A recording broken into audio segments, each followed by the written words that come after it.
गोली मारी थी। ये गोडसे के वंशज है आरएसएस बीजेपी के लोग, हमें भ्रमित करने का। लेकिन साथ में क्या कर रहे हैं? ये पैर काटने का काम जो बुनियाद रखी गई थी संविधान के तहत, जिसके तहत यह छुआछूत खत्म करके कानूनी रूप से संवैधानिक तौर पे एक बराबरी का सम्मान का अधिकार हमें मिला था, उसको खत्म किया जा रहा है। इस संविधान को ही खत्म किया जा रहा है जिस संविधान ने हमें अधिकार दिया था, हर नागरिक का अधिकार। औरत है मर्द है, काम बराबर तो वेतन बराबर होगा, काम बराबर वेतन बराबर, काम पक्का तो नौकरी पक्की, और सामाजिक सुरक्षा तमाम कानून बने थे, किसी ने खैरात में नहीं दिया था। अब सोचिए, जो हिंदुत्व की बात करता है, जो आपके चरण धोने का नाटक करता है, उसने सारे के सारे श्रम कानून, मजदूरों के लिए जो कानून बने थे, वो क्यों खत्म किए? आज क्या नीति लेकर के आए हैं वो? और ये मैं नहीं कह रहा, कोई भी भाई पढ़ो, मोदी की सरकार ने 2025 में एक श्रम शक्ति नीति जारी की है। श्रम शक्ति नीति 2025, श्रम कानून खत्म, अधिकार खत्म। अब आपका श्रम कर्तव्य और श्रम अनुशासन, आपको अनुशासन में रहना होगा। किसके तहत? मनुस्मृति के तहत। वह मनुस्मृति जो सदियों तक, जिस मनुस्मृति के तहत बताया गया था कि मनु भगवान की, उसका उसने बताया था कि जो सिर से पैदा हुआ वो ब्राह्मण, भुजाओं से पैदा हुआ क्षत्रिय, पेट से पैदा हुआ वैश्य, और जो पैरों से पैदा हुआ शूद्र, और जो जहां से पैदा हुआ समाज में उसकी जगह वही होगी। और पैर क्योंकि गंदे हैं तो अछूत है। यह है वो मनुवाद, मनुस्मृति, जिसको दोबारा से लागू करने की नीति बाकायदा मोदी सरकार ने तय की है। इसलिए आप पाओगे, जब से मोदी आया है, देश में एक भी, पूरे देश में मैं चुनौती देता हूं, क्यों पद खत्म कर दिया? सफाई कर्मचारियों का 4थे दर्जे का पद क्यों खत्म किया गया? पूछो आपको। ये मोदी की सरकार ने आके किया। क्यों? हरियाणा के अंदर 11 साल हो चुके, सरकार आई, मुख्यमंत्री बदले, लेकिन सवाल तो पूछो, क्या वजह है? अरे भाई, उस समय कानून बने थे, अरे लुटा पिटा देश था, थोड़े साधन थे, लेकिन सफाई कर्मचारी का पद पक्का था। आज क्या हमारी अर्थव्यवस्था दुनिया में 5वीं होगी, हम चांद पर चले गए, लेकिन सफाई कर्मचारी, सफाई का काम तो पक्का है। बिना सफाई का कोई देश, कोई प्रदेश, कोई समाज जिंदा नहीं रह सकता। महामारी फैल जाएगी। जो इतना महत्व का काम है, जो इतना जरूरी काम है, उस काम को करने वाले लोग, उनको क्या कहता है मोदी कहता है, आपको तो भगवान ने ऐसा वरदान दिया है, आप इससे लायक हो, क्योंकि भगवान ने वरदान थरते दे रखा है, माता को दे रखा है, थर दे रखा है। तुम न्योर होगे, थारा बेटा पढ़ के बाग, वो क्यों नहीं डॉक्टर बन सकता? वो क्यों नहीं इंजीनियर बन सकता? वो क्यों नहीं अफसर बन सकता? और बन भी गए, जब बन भी गए तो क्या बनेगा उनके साथ? सुप्रीम कोर्ट का मुख्य न्यायाधीश हमारे आपके समाज से आया, जूते फेंके गए। क्यों? किस बात के लिए? क्या कसूर था? और क्यों? जब चीफ मुख्य न्यायाधीश, इससे बड़ा तो कोई बात नहीं हो सकती ना, सुप्रीम कोर्ट के अंदर ऐसी हिमाकत कि मुख्य न्यायाधीश के ऊपर जूता फेंक दे। और अगली बात सुनो और इस पर मनन करो। 8 घंटे लगे प्रधानमंत्री को उस घटना के ऊपर अपना आपको वक्तव्य देने का? क्यों उसके ऊपर एफआईआर क्यों नहीं दर्ज की गई? क्यों नहीं उसको गिरफ्तार किया गया? क्यों नहीं उसको सजा दी गई? आज तक भी पंजाब की सरकार ने मुकदमे किए हैं और सरकारों ने किए हैं, पर केंद्र की मोदी की सरकार ने उस आदमी के खिलाफ कोई मुकदमा नहीं किया है, बल्कि तमाम मोदी की फौज, आरएसएस, बीजेपी के लोग उस आदमी को, जिस आदमी ने जूता फेंका, उसकी प्रशंसा, उसको तो हीरो बना रहे हैं। क्या नारा क्या था? क्या बोला था? सनातन का अपमान नहीं सहेगा हिंदुस्तान। संविधान का अपमान सहेंगे।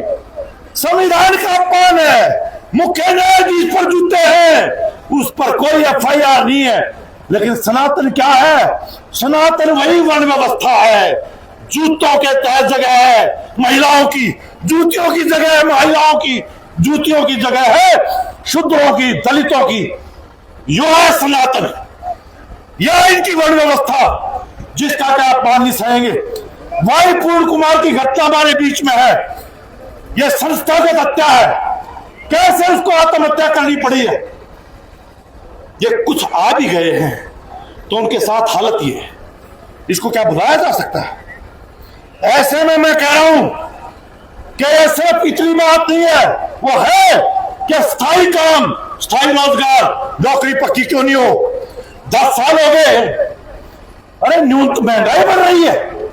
न्यूनतम वेतन हर 5 साल में कानून के मुताबिक हर 5 साल में न्यूनतम वेतन रिवाइज होता है। 10 साल से ज्यादा समय हो गया हरियाणा के अंदर न्यूनतम वेतन रिवाइज नहीं किया जा रहा।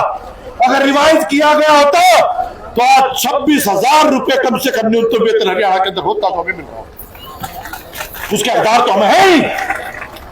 लेकिन साथ में मैं ये कह रहा हूं, यह लड़ाई राजनीतिक है, सामाजिक है। ये न्याय की लड़ाई है, एकता की, तो हमारे पुरखों ने गर्दनें कटाई थी, जेल गए थे, काले पानी गए थे, उसको बचाने की लड़ाई है। यह हमारा समाज के अंदर जो हमारे संविधान ने जो दर्जा दिया था, उसको बचाने की लड़ाई है। और सिर्फ बैंक में नहीं, सरकारी ही नहीं है। सरकार ने तो प्राइवेट कर दी, रोडवेज प्राइवेट कर दी, रेल प्राइवेट कर दी, आपके स्कूल प्राइवेट हो गए, कॉलेज प्राइवेट हो गए, यूनिवर्सिटी प्राइवेट होगी। तो क्या उनमें सफाई कर्मचारी नहीं है? क्या आप उनकी लड़ाई नहीं लड़ोगे? क्या आप उनकी आवाज उठाओगे नहीं? क्या उनके अंदर ये जितनी फैक्ट्रियां हैं, बड़े बड़े मॉल हैं, बड़ी बड़ी प्राइवेट यूनिवर्सिटी है, बड़े बड़े प्राइवेट कॉलेज हैं, वह भी अपने भाई बहन हैं। उनका, उनसे, आपसे, क्योंकि जब आड़े कानून खत्म हो गया तो जंगल राज है। बेरोजगारी में कम से कम तनख्वाह पर ज्यादा से ज्यादा काम कैसे लिए? अब गटर में जा जाके सैकड़ों की संख्या में गटर में जो मर रहे हैं कर्मचारी, एक का नाम बता दो जिसने सरकार ने कहा हो, किसी नगर पालिका ने कहा हो, किसी नगर निगम ने कहा हो कि वो मेरा कर्मचारी था। कोई नहीं कहता। वो कहते हैं मेरा था ही नहीं। अरे जो लोगों ने अपनी जान जोखिम में डाल करके, जहां से तुम नाक बंद करके निकलते हो बदबू से, उस बदबू के अंदर जो अपने शरीर को झोंक करके आपके शहर में महामारी ना फैले, आपकी सफाई का काम करता है, उसके लिए कोई किसी तरह का कोई सामाजिक सुरक्षा नहीं। बच्चे अनाथ हैं, कोई पेंशन नहीं, कोई मुआवजा नहीं। क्या कीड़े मकोड़े हैं? क्या मर गए तो मर गए।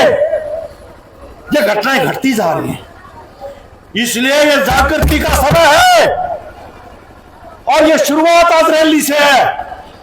हमें मुख्यमंत्री टाइम देगा नहीं देगा, लेकिन हमें आता है, बड़े बड़े आए, या हुंकार जो रैली है, पुकार जो रैली है न्याय की, इसकी अगली हुंकार सुनना मुख्यमंत्री जी।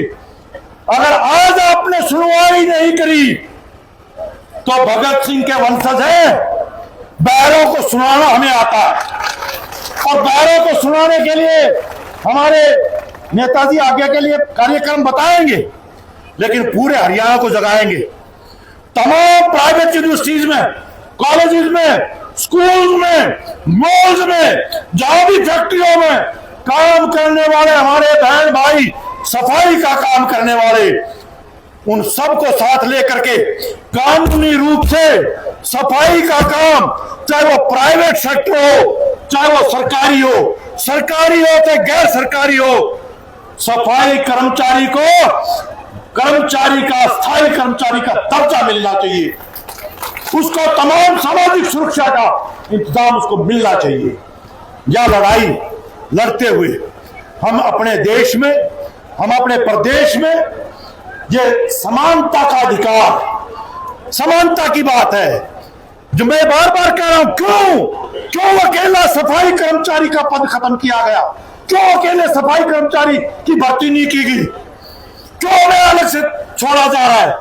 अगर HKR वर्कर, कौशल रोजगार निगम में काम करने वाला कर्मचारी घटना दुर्घटना में मारा जाए, मुआवजा 10 लाख रुपए, लेकिन वो भी ठेका है। लेकिन सफाई कर्मचारी, गांव का सफाई कर्मचारी, शहर का सफाई कर्मचारी जो ठेके पर है, वो अगर मारा जाए तो उसको 5 लाख रुपए। चौथे दर्जे का काम हुआ, चौथे दर्जे का कर्मचारी अगर वहां दुर्घटना का शिकार होता है तो 10 लाख, लेकिन सफाई कर्मचारी दुर्घटना में मारा जाता है तो 5 लाख। तो ये भेदभाव क्यों? इसलिए मैं कह रहा हूं, यह लड़ाई अपने लिए संविधान ने जो हमें अधिकार समानता का दिया, उसको बचाने की लड़ाई है। उसकी लड़ाई को लड़ेंगे तो ये बाकी लड़ाइयां भी आप लड़ पाएंगे। अगर वो नहीं लड़ी तो भाई ये इतने बदमाश हैं, ये इतने तरह के अलग अलग नकाब पहन करके आते हैं। हिंदू मुसलमान, एक DSC बना लिया, दलितों में भी डिस्क्रिमिनेटेड नारी कैटेगरी। अब रोजगार है नहीं, सरकारी विभागों में पढ़ाई बेच दी, वो व्यापार बढ़ गया। सरकारी विभागों में 2 लाख नौकरी खाली पड़ी है, भर्ती नहीं, आरक्षण लागू नहीं किया जा रहा, HKR लागू कर दिया। लेकिन आपस में सफाई कर्मचारी की जब कोई नौकरी है नहीं तो DSC की दे भी दोगे तो क्या मिलेगा इसका? अलग अलग जातों में बांट दो, अलग अलग धर्मों में बांट दो, और इस आधार के ऊपर लुटेरे देश को लूट रहे, हमारी मेहनत को लूट रहे। बहनों भाइयों, आज हमें संकल्प लेना पड़ेगा। इस रैली से शुरुआत है, हरियाणा को जगाएंगे, मेहनत का जनता को जगाएंगे। तमाम सफाई कर्मचारी बहन भाई कहीं पर भी काम करते होंगे, सब तक पहुंच करेंगे। और अगला आज जो हजूम आया है, इससे कई गुना हजूम अगली बार दस्तक देगा। सत्ता के दरवाजे के ऊपर आप पहुंचेंगे और सुना के दिखाएंगे। इन्हीं के साथ आपका बहुत बहुत धन्यवाद। इंकलाब जिंदाबाद। जोरदार नारा लगाइयो, दोनों हाथ आगे लगाइयो। जो सरकार का आदमी है वो मत लगाइयो, जो इस आंदोलन के साथ है एक एक आदमी आवाज दो, आवाज दो। अभी तो ली लड़ाई है, अभी तो ली लड़ाई है। शाबाश, धन्यवाद, शुक्रिया।